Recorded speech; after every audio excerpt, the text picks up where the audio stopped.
Not because the bread was exceptional, though it was, because she had chosen it, because someone had given it to her without knowing who she was, without expecting anything in return, without the transaction being logged and analyzed by the Office of Protocol. Because she was eating bread like a person, not like an heir. Garrett Hale, it turned out, was a freight trader.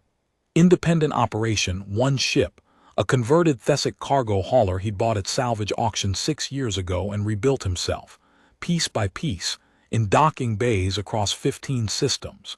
He ran goods between the human border stations and the Concord's outer trade rings.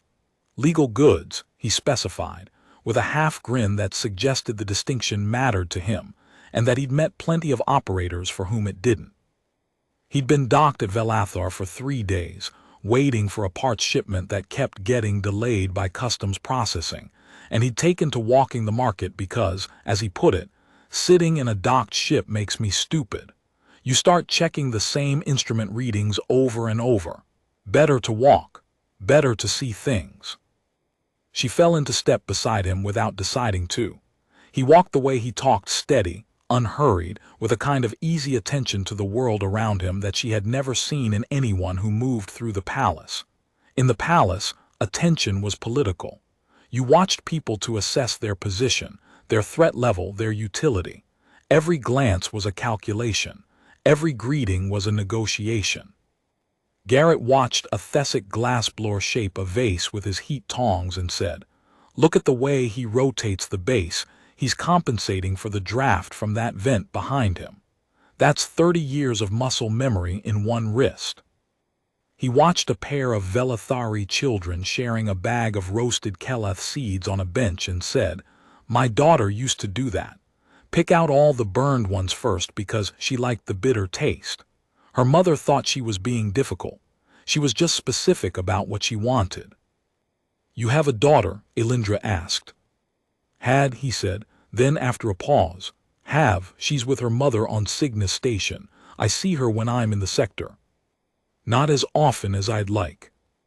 He said it simply, without self-pity, the way you state a fact that you've carried long enough that it's settled into the architecture of your life. Not a wound anymore. A scar. Healed, but always there. Elindra thought of her own father, the late Emperor Koreth Vel-Sena, who had died when she was 12, and who she had seen, by her careful count, 41 times in her life, mostly at state functions where she stood in her designated position and watched him address crowds, twice at private dinners where he had asked her about her studies, and listened to her answers with the careful attention of a man evaluating a future asset. He had never shared a bag of roasted seeds with her. He had never noticed what she picked out first. "I'm sorry," she said. Garrett shrugged. "She's not gone, she's just far. There's a difference. The hard part isn't the distance. It's knowing she's growing up without me watching. Last time I visited, she'd learned to play the resonance harp. 6 years old and already better at music than I'll ever be at anything." They passed a fabric stall run by a Korethi trader, the bolts of cloth stacked in towers of color, deep indigo and sunset orange, and a green so vivid it hurt to look at. The Korethi was arguing with a customer over a measurement discrepancy, waving a measuring rod for emphasis, while the customer waved a different measuring rod right back. "See the way she holds the rod," Garrett said, pointing to the Korethi. "Left hand braced at the midpoint. That's a Korethi thing they measure from the center out, not end to end. Different system, same cloth. Most off-world buyers don't know that, so they think they're getting shorted. The Korethi thinks the buyer is trying to cheat her." "Two honest people talking past each other," Elindra said. "Because nobody taught them the other system." He paused. "That's about 70% of trade disputes in my experience. Not dishonesty, not greed, just different measuring rods. Somebody mediates, explains both systems, finds the overlap, and the deal goes through. Nobody was wrong. They were just measuring different things." She filed this away. She thought of the Concord's Trade Arbitration Board, which she had studied in exhaustive detail during her policy training, the procedural framework, the precedent database, the 3-tier appeal structure, the statistical breakdown of dispute resolution timelines by sector and species. She had memorized the system. She had never considered that the root of most disputes might be nothing more complicated than two honest people holding different measuring rods and nobody standing between them to translate. They had reached the lower terrace, where the market opened into a wide plaza overlooking the valley basin. The basalt cliffs dropped away below, and the morning haze was burning off, revealing the vast agricultural terraces that fed the capital green and gold in alternating strips, stretching to the horizon under the pale sky. Elindra had seen this view from the palace observation tower, 100 meters higher and behind blast-strated glass. From here, at ground level, with the wind in her face and the noise of the market at her back, it was entirely different. It was real. An old Velithari man sat on a bench at the plaza's edge, mending a fishing net with quick, practiced fingers. His skin was the dark gray of the labor caste, and his clothes were threadbare at the elbows and knees. He glanced up as they passed, and his pale amber eyes settled on Elindra for a moment that stretched just long enough to make her tense. But he only nodded, the way you nod at a stranger who happens to be standing near your bench, and went back to his net. "Beautiful, isn't it?" Garrett said, looking at the valley. "I never noticed before," she said, and meant it. He glanced at her. Something in his expression shifted, not suspicion, exactly, but the quiet assessment of a man who spent his life reading people across trading tables and customs checkpoints. "You're not a trader, are you, Lena?" "No. Not a dockworker either. Your hands are too clean, you don't know how money works, and you eat bread like it's the first time." She looked at her hands. They were unblemished, uncalloused, the nails shaped by a palace attendant whose sole duty was the imperial manicure. "I'm between things," she said. "I left a position I didn't want." "Must have been a hell of a position, if leaving it put you in a market with no money and no idea how stalls work." He accepted this without pressing. She would learn over the course of the day that this was characteristic of him. He took what you offered and didn't dig for what you didn't. In the palace, every conversation was an excavation. Everyone wanted to know what you were hiding, because what you were hiding was always a weapon or a liability.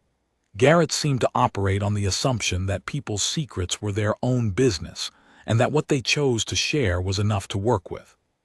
It was, she thought, the most generous assumption she had ever encountered. They walked.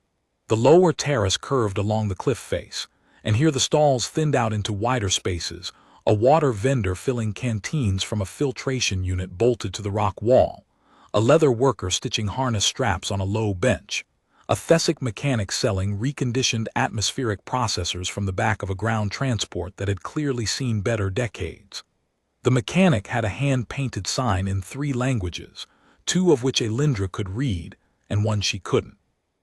"That third language is Kethari," Garrett said, following her gaze.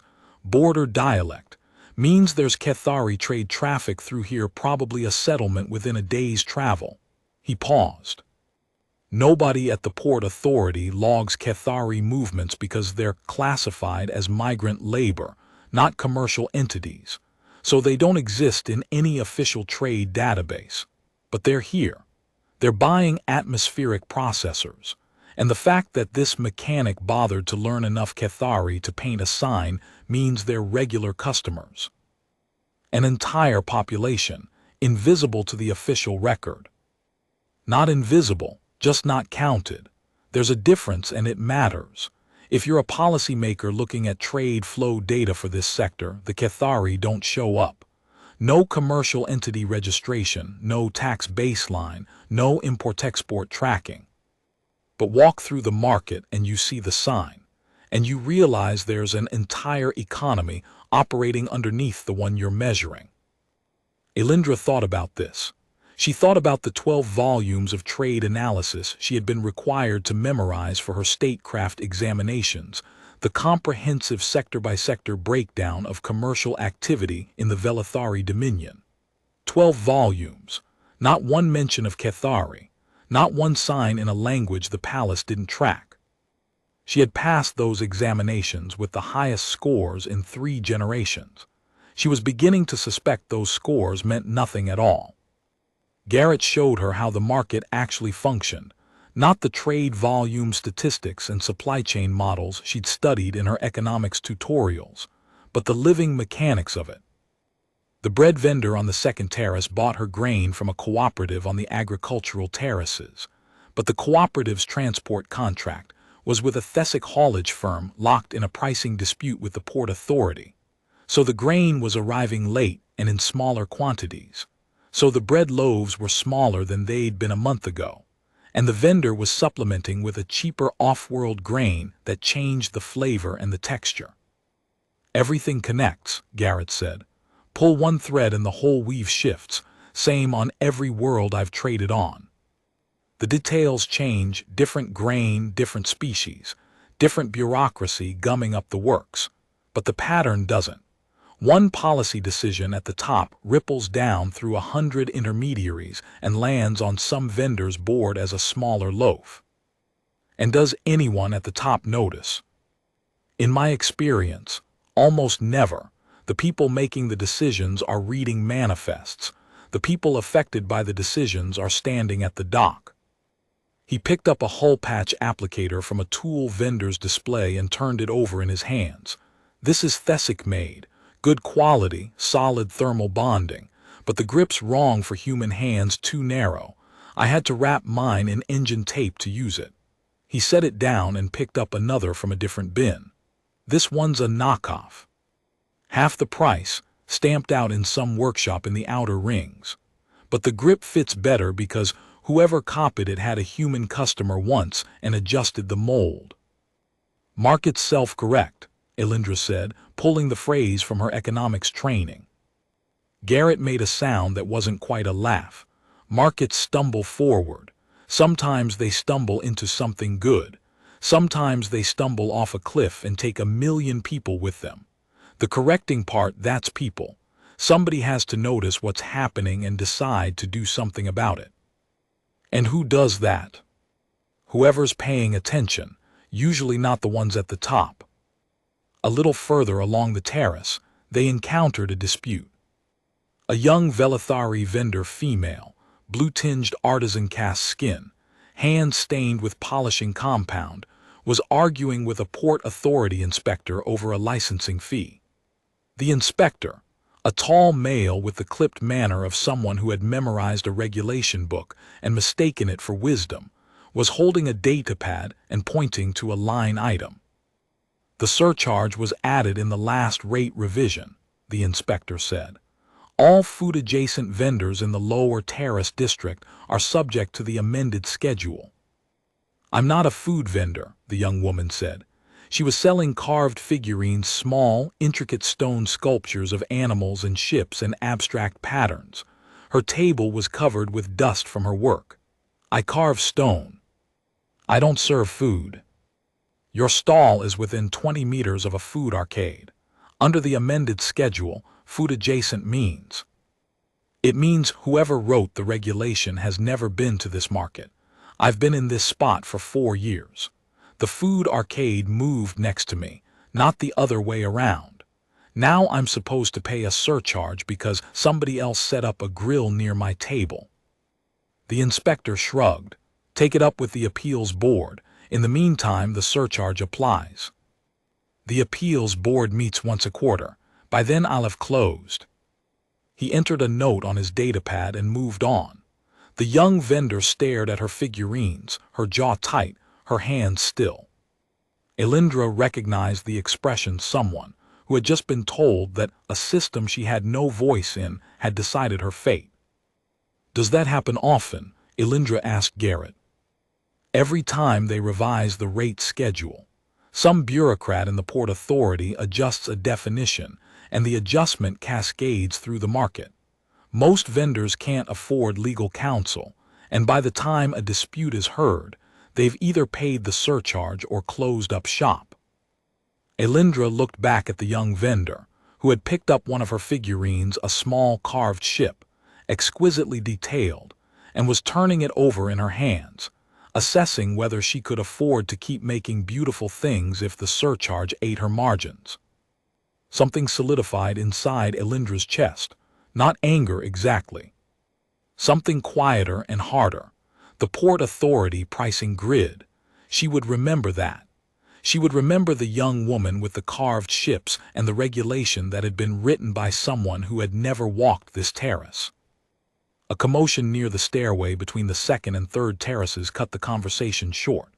A group of sentinel guards, 4 of them, in the distinctive gray and silver armor of the Palace Security Corps, was moving through the market, checking identification at vendor stalls. They weren't being rough about it. They didn't need to be. The armor said everything. Palace Authority here, in a space that Palace Authority rarely entered. Vendors stepped aside. Customers drifted away from the stalls being checked. The normal flow of the market bent around the patrol like water around a stone. Elindra's chest tightened. She pulled her hood lower and turned toward a fabric display, keeping her back to the guards. Garrett noticed. He didn't say anything. He simply shifted his position so that he was between her and the patrol, his broad shoulders blocking their line of sight to her face. He picked up a bolt of fabric and held it up as though examining the weave, creating a natural screen. "Nice pattern," he said, loud enough for the vendor to hear. Then quieter to her, "Friends of yours?" "Not exactly. They're doing a systematic sweep. Grid pattern, north to south. They're not looking for contraband, wrong formation. They're looking for a specific person."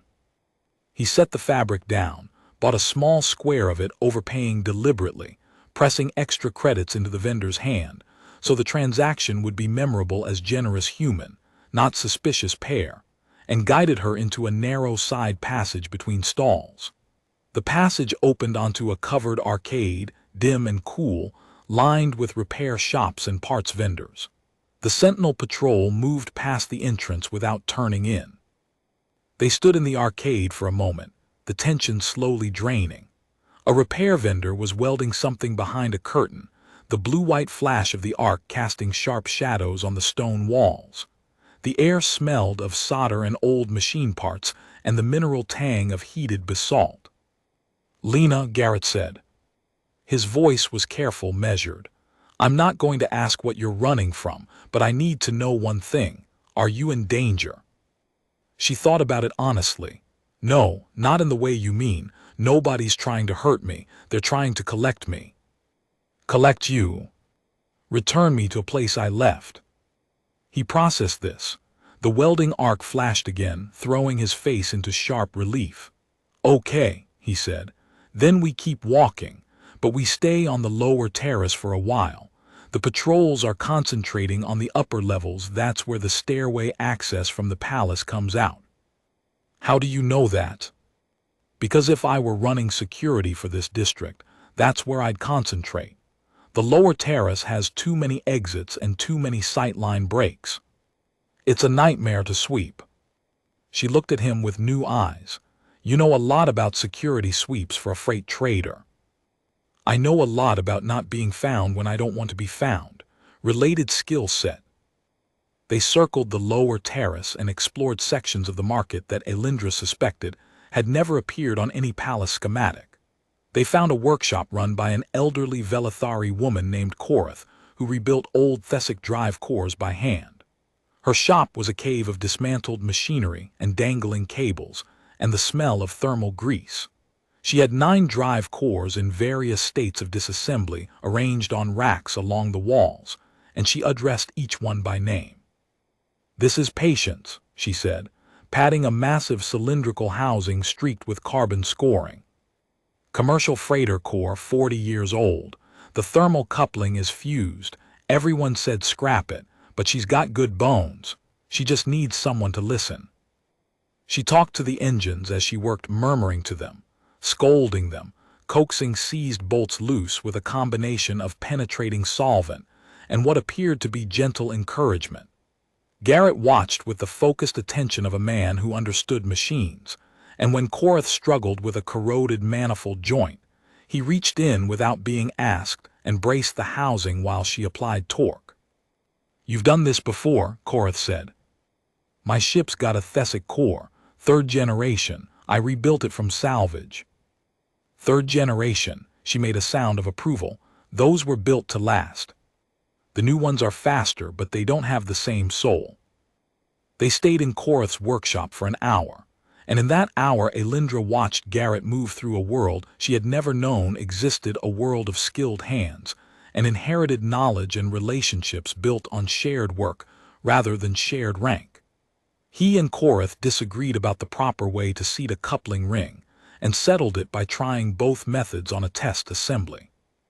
When Korath's method proved better, Garrett said, "I'll be damned, you're right," with genuine pleasure, as though being wrong was just another form of learning. In the palace, being wrong was a vulnerability.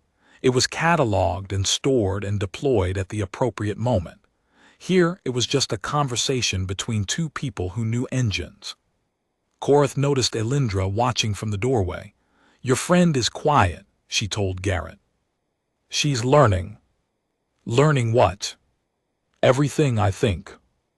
Korath looked at Elindra with those old, steady eyes that had seen 40 years of engines and whatever came before engines. "Good," she said. "Most people stop learning when they think they're finished. The ones who stay quiet and watch, they're the ones who last." She gave them tea before they left, thick, bitter, served in chipped ceramic cups. "You come back," she told Garrett. "Bring that third-generation core in sometime. I want to hear her voice."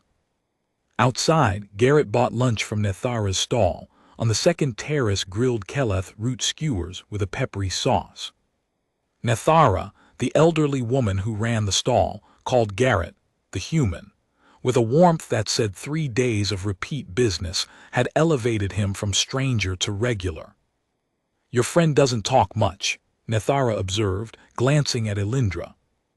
"She's listening," Garrett said. "Some people learn by talking, some learn by watching, and some learn by eating. Here." Nethara added an extra skewer to Elindra's portion. "You're too thin. Someone hasn't been feeding you properly." Elindra thought of the palace kitchen, 37 chefs, a dedicated nutritionist, meals planned 8 weeks in advance and optimized for caloric balance and diplomatic presentation value. She had been fed with extraordinary precision her entire life. She had never been fed with concern. "Thank you," she said, and meant it more than Nethara could know. "My grandmother started this stall," Nethara told her as she turned the skewers with practiced hands. "During the succession crisis, when the palace closed the upper markets and the food supply ran through the lower terraces only, she fed people who had nothing, no charge, for 3 months, 1 pot and a borrowed grill. That must have been difficult." "It was necessary, that's different." Nethara handed over the food. "The palace forgot about us during the crisis. They were busy with their succession. Down here we fed each other." They ate at the plaza overlook, sitting on the low stone wall with the valley spread below them. The keleth root was smoky and sharp, and the sauce made Elindra's eyes water. She ate all of it and wanted more. She ate standing up, then sitting, then standing again, because the freedom to choose her own posture while eating was still intoxicating. "You eat like you just discovered food exists," Garrett said. "I eat like someone who just discovered that food can be chosen, that you can walk up to a stall and point at something because you want to, not because it was placed on a tray and approved by a committee." He studied her with those steady brown eyes. "Where exactly did you work before, Lena?" "Somewhere with a lot of committees." He almost smiled at that. Not quite. The corners of his mouth moved, and then the expression settled back into the patient, watchful composure that seemed to be his natural state. She would learn that this was not coldness. It was economy. He spent his expressions the way he spent his credits, carefully, and only on things that were worth it. A second sentinel patrol appeared on the lower terrace, different guards, a wider formation, moving more purposefully than the first. They were checking not just vendor stalls but customer faces, scanning the crowd with focused attention. One of them was holding a portable display with an image on it, Elindra couldn't see the image from this distance, but she didn't need to. She knew whose face was on it. Garrett saw them too.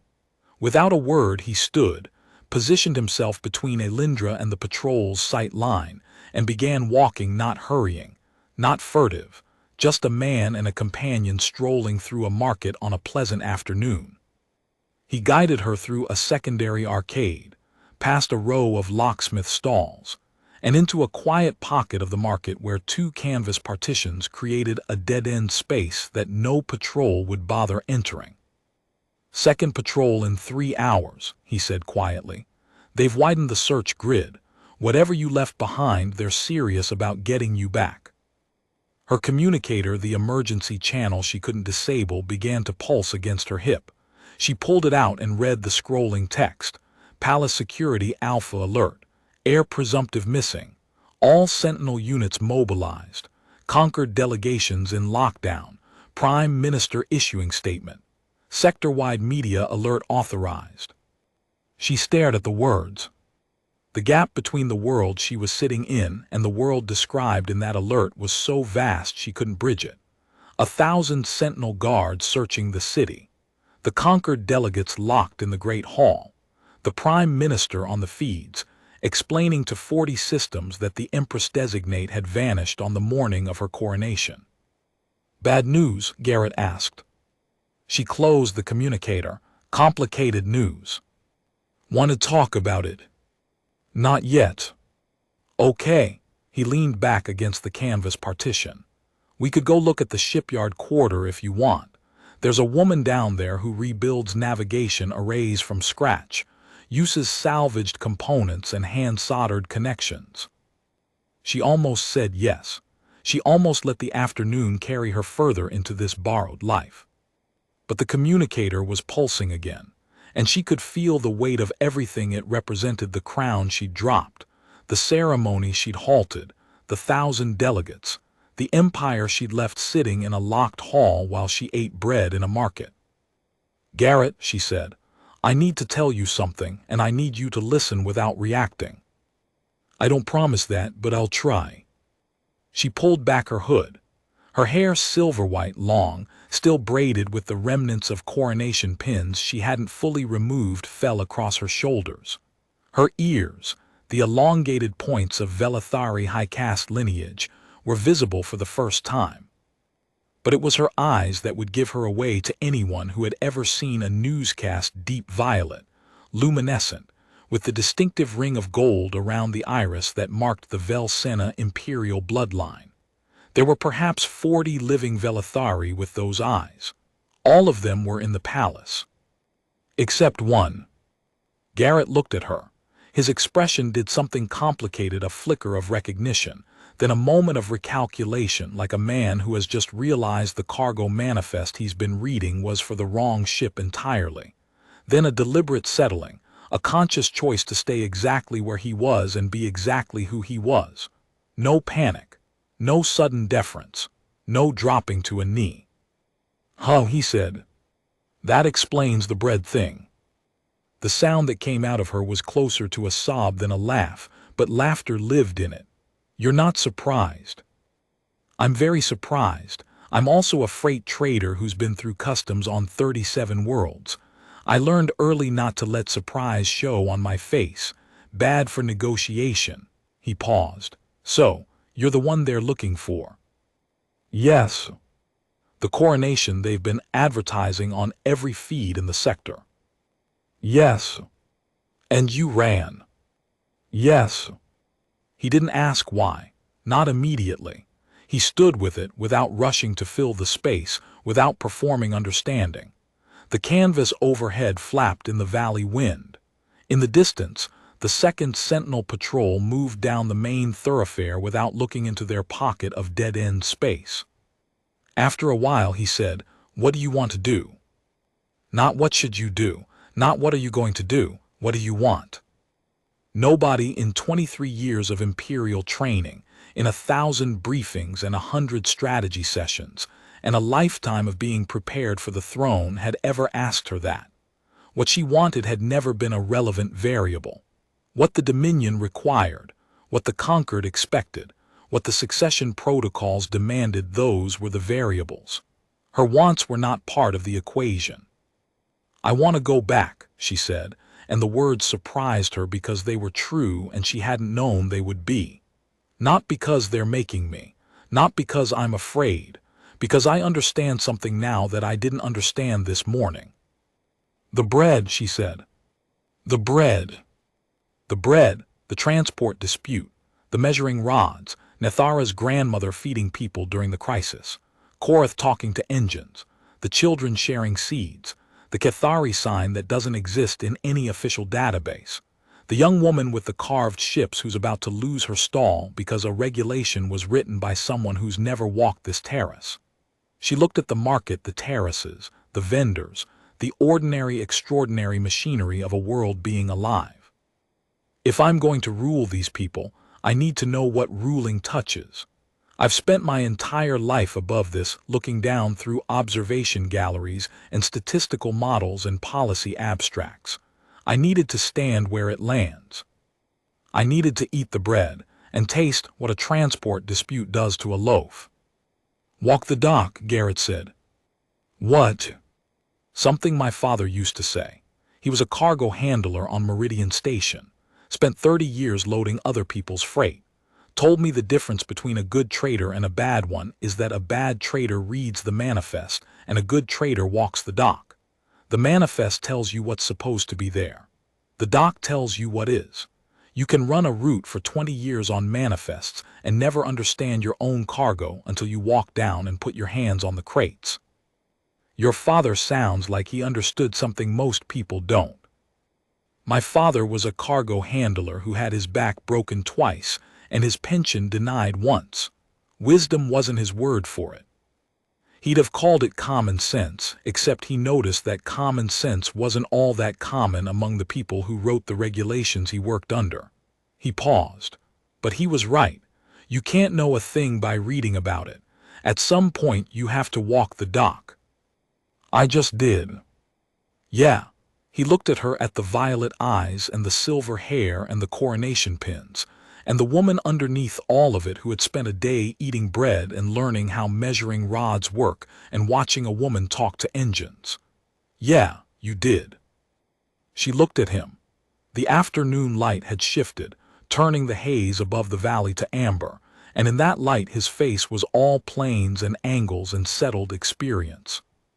He was not a handsome man by any standard she'd been taught, not the sculpted symmetry of the Velithari aristocracy, not the polished elegance of the conquered diplomatic corps. He was worn and real and present in a way that nobody in her life had ever been, because nobody in her life had ever existed outside the gravitational pull of her title. He had handed her bread without knowing who she was. He had walked with her through a market, pointing at glassblowers and measuring rods and drive cores, and he had shared a day with her as though she were a person instead of a function. That was the gift, not the bread, not the information about transport disputes and port authority pricing grids, the assumption that she was a person first and everything else second. "I have to go back," she said, "but I'm going to change things, the ceremony, the way the position works, everything I can reach." "That's ambitious." "I'm about to become Empress of the Velithari Dominion. Ambition is rather the point." He studied her for a moment. Then he reached into his jacket and pulled out a small device, a standard freight communicator, battered, with his ship's registration etched into the scratched casing. He held it out to her. "If you ever need to walk the dock again," he said, "Channel 4, open frequency. I'm usually somewhere between here and Cygnus." She took it.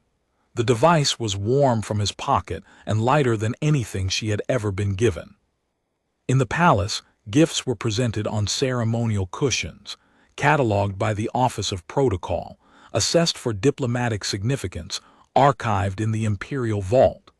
This was a communicator worth maybe 15 credits, offered the same way he'd offered the bread, simply, without ceremony, because he thought she could use it. "Garrett." "Yeah." "The bread was really good." He smiled. It was a small smile, quiet, contained the kind of smile that lived in a face that had learned to keep most of itself private. A smile that had been across 37 customs checkpoints and a broken jaw and a daughter who picked out the burned seeds first. It was, wasn't it? She stood, pulled the hood back over her hair, tucked her ears under the fabric, pressed the communicator into her pocket. Garrett stood too, but he didn't follow. He seemed to understand without being told that the walk back was hers to make alone. "Lena," he said. She turned. "For what it's worth, the market suits you better than the hood." She held his gaze for a moment. Brown eyes meeting violet. A freight trader and an empress-to-be, standing in a narrow dead-end space between canvas partitions in the oldest market on the capital world of a stellar dominion. And between them, a loaf of bread and a communicator, and a day that had reshaped everything she thought she knew about the thing she was about to become. "It does," she said. "I intend to keep visiting." The service corridor was dark and cold after the warmth of the market. She climbed the maintenance ladder, passed through the filtration sublevel, and emerged in the palace anteroom where she had started that morning, a lifetime ago. The coronation mantle was still on the floor. The circlet was where she had dropped it. Nothing had been touched. The sentinel guard had searched every other wing and hadn't thought to re-examine the room she was supposed to have already left from. There was a lesson in that. People search everywhere except where you started. She picked up the circlet. It was lighter than she remembered. Or perhaps her hands were steadier now, after a day of tearing bread and holding a freight trader's communicator and touching the world she was about to rule. She put on the mantle. 12 pounds of woven starlight thread and hammered platinum settled across her shoulders, and she stood for a moment feeling the difference between wearing it because she had to and wearing it because she chose to. The fabric was the same. The weight was the same. The woman inside it was not. Prime Minister Thesson found her 20 minutes later, standing at the anteroom's narrow window, looking down at the market terraces. Thesson was old Velithari establishment, 300 years of political service, a face like weathered basalt, a voice that could make procedural amendments sound like scripture. He had served her father and her grandfather, and he would serve her because that was what Thesson did. He served the throne, regardless of who sat in it or whether they deserved it. "Your Imperial Highness," he said from the doorway, and the words carried the weight of every minute she'd been gone. "The delegations have been waiting, I know. Reschedule the coronation for tomorrow morning." Tomorrow? He processed this with the composure of a man who had weathered succession crises and constitutional amendments and 2 wars. The conquered delegations have been in lockdown for 8 hours. Ambassador Rivik has filed a formal protest. The Korethi trade envoy is threatening to leave.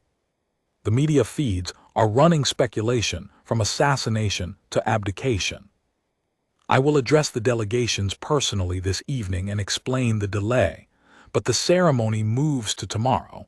I want changes first.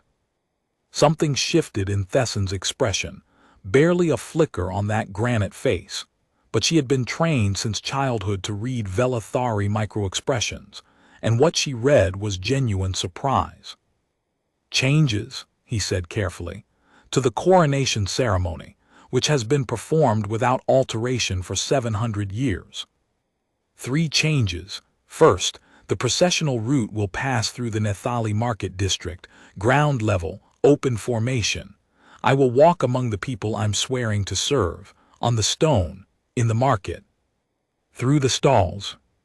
The security implications are manageable. I walked through that market for 8 hours today without a single guard and nobody recognized me. Your department can handle a planned processional with advanced preparation and revised sight lines." Thesson's jaw tightened, but he didn't argue. He waited. That was one of his strengths, knowing when to push back and when to listen. "Second, the oath of investiture will include a new clause, a constitutional requirement for the Empress to spend 1 day per cycle in each of the 12 capital districts, on foot, unescorted by protocol staff, unannounced. Walking the dock. Walking the... It means going where the cargo actually is, instead of reading the manifest. I want it in the oath, binding. Applicable to every successor who holds this position after me. His eyes moved from her face to her hands. She looked down. Crumbs. Bread crumbs. Market bread crumbs on the hands of the Empress Designate in the anteroom of the Imperial Palace. Third, she held up the freight communicator. Thesson looked at it as though she were holding unexploded ordnance. I want a permanent advisory position created. Trade liaison to the throne with direct access on matters of ground-level economic impact. Independent operation. Human. Appointed at the Empress's discretion, not subject to conquered vetting or court approval. A human, Thesson said slowly, in an advisory role to the Velithari Empress. A specific human. The one who handed me a loaf of bread this morning when I couldn't buy one myself, and then spent 8 hours showing me what a transport dispute does to a vendor's livelihood, and what a port authority pricing grid does to a stone carver's shop. And this specific human is the reason you disappeared for 8 hours on the morning of your coronation. He's the reason I came back. Thesson was quiet for a long time. Outside, faintly, the market was settling into its evening rhythm, vendors calling last prices, stalls being shuttered, the ordinary business of a world going about its life beneath the palace that was supposed to serve it. Then something happened to his face. Not a smile. Thesson did not smile, not in any way she had ever witnessed in 300 years of recorded appearances. Something older, something more private, something that looked, if she had to put a name to it, like recognition. Your father, he said, never once visited the market district. I know. Your grandfather walked the processional route in a sealed carrier and never touched the ground. I know. You disappeared for 8 hours, caused a sector-wide security alert, locked down 1,000 conquered delegates, triggered a formal diplomatic protest from Ambassador Rivik, and came back with, he looked at the communicator, then at the crumbs on her fingers. A freight trader's comm unit, and a plan to rewrite 700 years of constitutional ceremony. Yes. Thesson straightened. His shoulders settled into a posture she would come to know well over the years ahead, the bearing of a man who had served 3 rulers because duty required it, and had found, with the 4th, something duty had never asked for and protocol had never anticipated. Something that looked, in the amber light of the anteroom window, very much like faith. I'll draft the amendments tonight, he said. The processional will require a complete security architecture rebuild.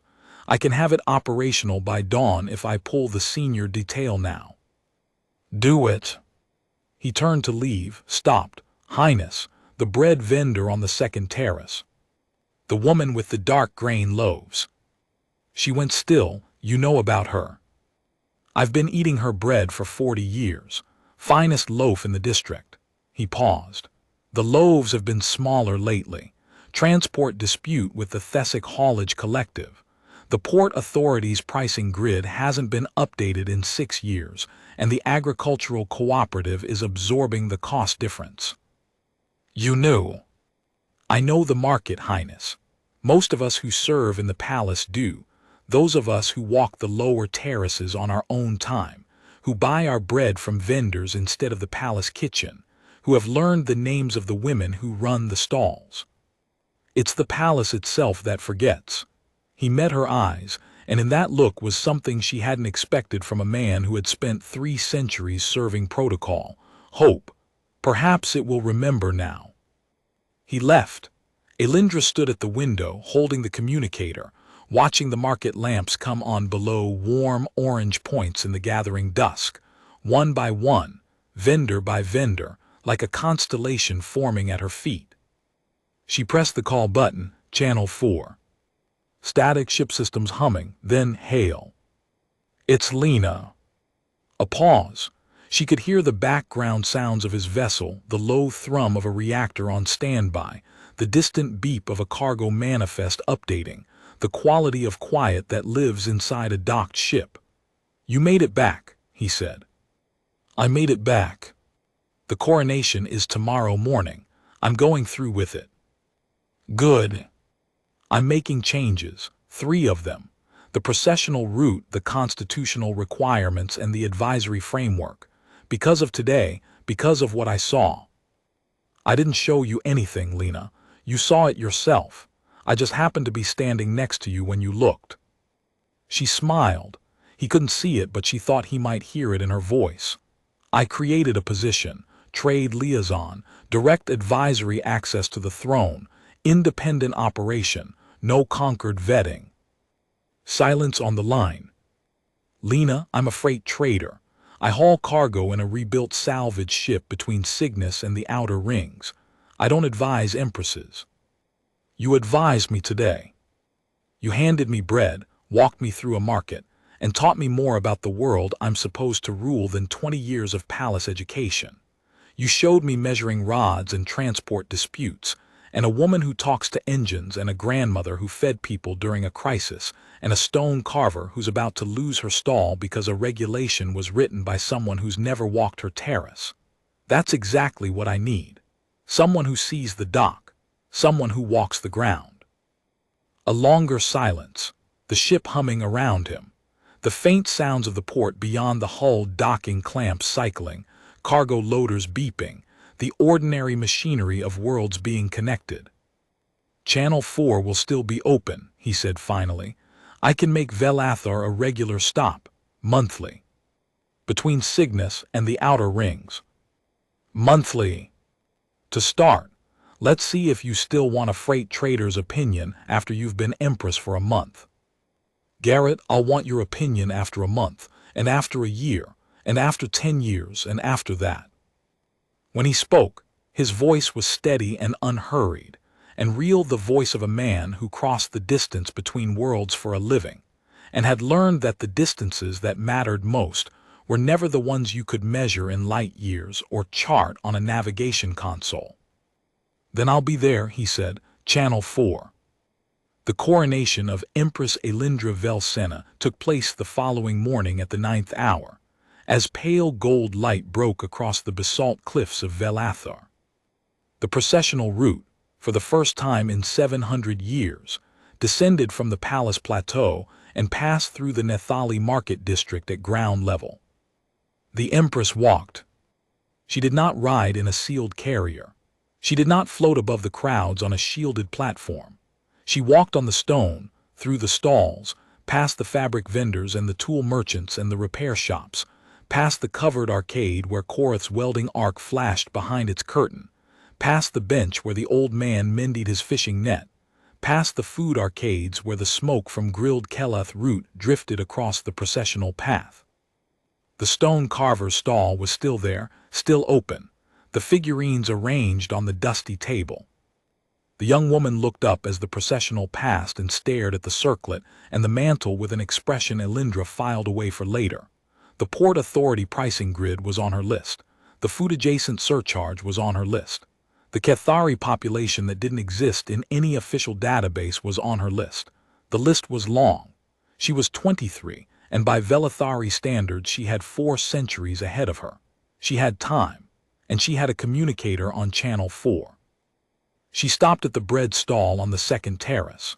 The vendor, the gray-skinned woman with the cracked, flour-dusted hands who had told her to move along the day before, stared at the coronation mantle, at the circlet, at the woman wearing them. Recognition dawned slowly across that lined face. Her mouth opened, her hands went still. Elindra reached across the wooden board, picked up a loaf of the dark grain bread and tore off a piece. She ate it standing up, in the market, with crumbs on the ceremonial mantle, in front of every feed camera in the sector. The bread vendor's eyes glistened. She did not cry outwardly, but her hands went very still, and her face held the expression of being seen, of being recognized not as a category, but as a person whose bread mattered, whose livelihood mattered, whose smaller loaves were not an abstraction on a trade report, but a consequence of decisions made by people who had never tasted what she baked. Behind the Empress, 1,000 conquered delegates and the entire Sentinel Guard and Prime Minister Thesson watched. The feeds would carry the image across 40 systems within the hour. In the crowd, near the plaza overlook on the lower terrace, a human in a battered leather jacket watched the processional pass. He had no title, no rank, no diplomatic credential. He was a freight trader with one ship and a communicator on Channel 4, and a recently created advisory position that the diplomatic bureau was already calling unprecedented, and the palace traditionalists were already calling dangerous. The Empress did not look toward the lower terrace. She did not need to. The communicator was in her pocket beneath the mantle, warm against her hip. And somewhere in the crowd, a steady pair of brown eyes watched her, not with awe, not with deference, but with the quiet recognition of a man who had handed bread to a stranger in a market and watched her decide on her own to become the kind of ruler who would walk the dock. Thesson's amendments passed the Privy Council that evening, 11 votes to 1. The dissenter, Lord Councillor Reven, argued that the annual district visits would demystify the throne and erode the sacred distance between sovereign and subject. Thesson, in a reply the scribes recorded and the junior diplomats would quote for decades, said, "The throne was never meant to be a mystery, Reven. It was meant to be a promise. And a promise means nothing if the one who makes it has never met the ones it's made to." The Empress signed the amendments at her desk, using a pen because she wanted her hand on the document. She signed the trade liaison appointment with the same pen. Garrett Hale, independent operator, monthly rotation, direct advisory access, Channel 4. She set the pen down and looked at the communicator on her desk, next to the circlet and the stack of 1,400 treaty obligations. The circlet was platinum and starlight thread and 7 centuries of ceremony. The communicator was scratched plastic and 15 credits and 1 extraordinary ordinary day. The communicator was lighter, that was the point. Outside, the market lamps were coming on again. She could hear vendors closing their stalls, the last calls of prices, a world settling into evening, a world she had sworn to serve and now, for the first time, had touched. Tomorrow she would begin the real work, the trade policies, the Concord negotiations, the Port Authority pricing grid, the food-adjacent surcharge, the Cathari who didn't exist in any database, the manifests. But she would also walk the dock. She picked up the communicator one more time. "Hale, the amendments passed, 11 to 1, you're officially appointed. Does it come with parking? The Port Authority charges docking fees every time. I'll look into it. Consider it the first item on the pricing grid revision. Appreciate it." A pause. "How's the bread?" She looked at the half-eaten loaf on her desk, dark grain, rough crust, carried up from the market in the folds of her coronation mantle. Crumbs on treaty documents, crumbs on the desk where emperors had signed declarations of war and peace. "Still the best I've ever had," she said. "It is, isn't it?" The line stayed open. The market lamps glowed below. The first stars appeared above the valley, and in the quiet space between the palace and the market, between the crown and the bread, between the woman who ruled and the man who traded, the frequency held steady, close enough to hear, far enough to choose, and open. Always open. The alarms had already started when Elindra tore the coronation circlet from her hair and dropped it on the floor of the anteroom. Somewhere beyond the sealed doors, 1,000 delegates from the conquered of aligned worlds were settling into their seats, murmuring about the ceremony that would make her Empress of the Velathari Dominion. She could hear the processional drums beginning their cadence through the walls. She did not care. She stripped the ceremonial mantle from her shoulders, 12 pounds of woven starlight thread and hammered platinum filigree that had taken artisans 2 years to finish, and let it crumple across the marble tiles. Beneath it she wore a simple undershift. She pulled on the clothes she had hidden behind the ventilation panel 3 days ago, A gray trader's tunic, scuffed boots, a hooded wrap the color of dust. Common clothes. Unremarkable. The kind of thing a dockworker might wear in the lower market rings. Her hands were shaking. The service corridor was narrow and smelled of machine oil and old stone. She had memorized the route from the palace schematics she'd pulled from the restricted archive left at the thermal junction, down the maintenance ladder, through the filtration sublevel, out through the drainage access that opened onto the lower terrace of the Nethali Market District.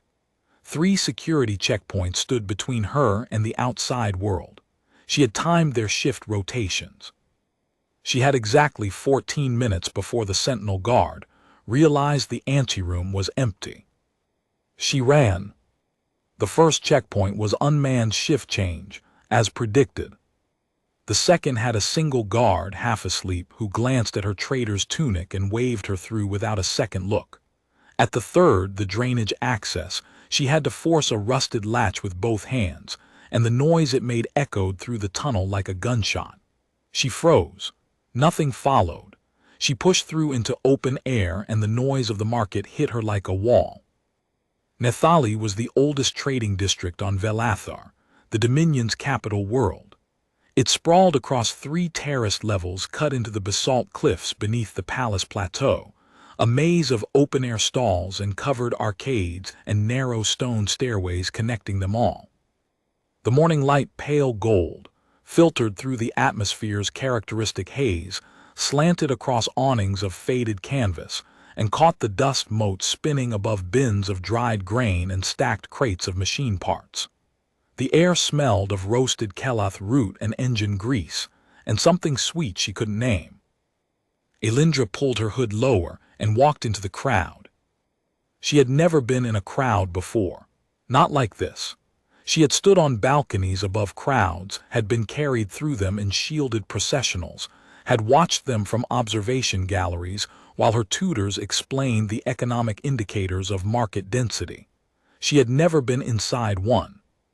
The press of bodies was immediate and disorienting. Velathari of every caste, traders from a dozen species, a cluster of Thessic merchants arguing over the price of hull sealant, 2 children chasing each other between the stalls. Nobody looked at her. Nobody stepped aside. Nobody bowed. It was the most extraordinary sensation she had ever felt. A Thessic porter bumped her shoulder as he shouldered past, hauling a crate of machine parts. He didn't apologize, didn't even glance back. On the palace grounds, touching the air presumptive without invitation was a prosecutable offense, 6 months in a detention facility minimum. Here it was nothing. It was Tuesday.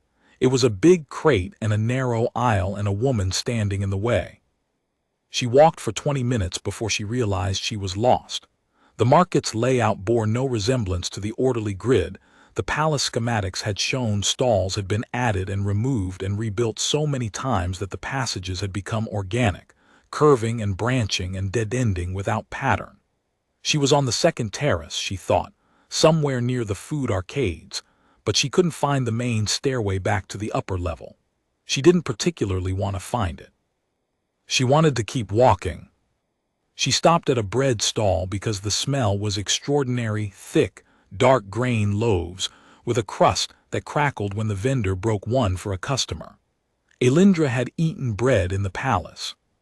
Palace bread was white, soft, flavored with chelara nectar, served on porcelain by attendants who waited at the proper distance until she nodded. This bread was dense and rough, and the vendor was selling it from a wooden board balanced on 2 crates. She realized, standing there, that she had no money. The realization landed like a blow. She had worn a coronation mantle worth more than this entire market district. She had access to the Dominion treasury, to accounts that could purchase warships, and she could not buy a loaf of bread. The vendor noticed her standing there. An older Velathari woman, gray-skinned, with deep lines around her mouth and hands that were cracked and flour-dusted from decades of work. She gave Elindra the look that vendors give to loiterers, patient, for now, but thinning fast. "Buying or standing?" the woman asked. I seem to have forgotten my Move along then. Space is tight and there's people waiting. Elindra stepped back. Her cheeks burned. She had never been told to move along in her life. She had never been assessed and found insufficient. She had never been measured by what she carried in her pockets instead of what she carried in her blood. For a moment the shame of it was so sharp, she almost turned around and went back through the drainage access and the service corridor and picked up the circlet and the mantle and let them put the crown on her head. Almost. She was still standing there, embarrassed and uncertain, 2 paces from the stall, when a voice behind her said, in passable but accented Velethari, "You look like you could use a loaf." She turned. The man standing behind her was human. She had seen humans before in diplomatic briefings, in intelligence reports, on the observation feeds from the Concord's border stations. The Dominion traded with human-adjacent sectors through intermediaries, and the palace kept extensive dossiers on their species. Physiologically unremarkable, technologically mid-tier, culturally chaotic, average lifespan approximately 80 standard years, which the Velethari court considered barely enough time to learn table manners. She had never stood close to one. He was taller than she expected, broad through the shoulders, with dark hair cut short, and a jaw that looked like it had been broken at least once and healed slightly wrong. He wore a battered leather jacket over a cargo vest with too many pockets, and his boots were scuffed down to the underlayer. His eyes were brown and steady, and the lines around them said he was somewhere past 30 and had spent most of those years outdoors, or in cargo holds, or in whatever spaces humans occupied when they weren't being analyzed in diplomatic briefings. He was holding a loaf of bread. "Take it," he said. "You've been staring at that stall for 5 minutes and you haven't bought anything. Either you're a food critic or you forgot your wallet." Elindra took the bread. Her fingers brushed his and she nearly flinched, not from the contact, but from the casual way he offered it. No ceremony, no protocol, no establishing of rank before the exchange of goods. He just handed it to her, the way you'd hand bread to anyone. "Thank you," she said, and the words came out strange in her own mouth because she could not remember the last time she had said them to someone who wasn't a servant expecting the phrase as a formality. "Garrett Hale," he said, and extended his hand. She stared at it for a beat too long before she understood the gesture and took it. His grip was firm, calloused, brief. "Lena," she said. The name came out before she planned it, a contraction of her own name that no one had ever used, because no one was permitted to shorten an imperial name. "Lena," he nodded, "you new to Nethali?" Yes, I arrived recently." "Thought so, you've got that look." He gestured vaguely at her face, like you've never seen a market before. She almost laughed. She almost told him the truth. Instead, she tore a piece from the loaf and ate it standing up, in the middle of a crowd, with crumbs on her fingers, and it was the best thing she had ever tasted in her life.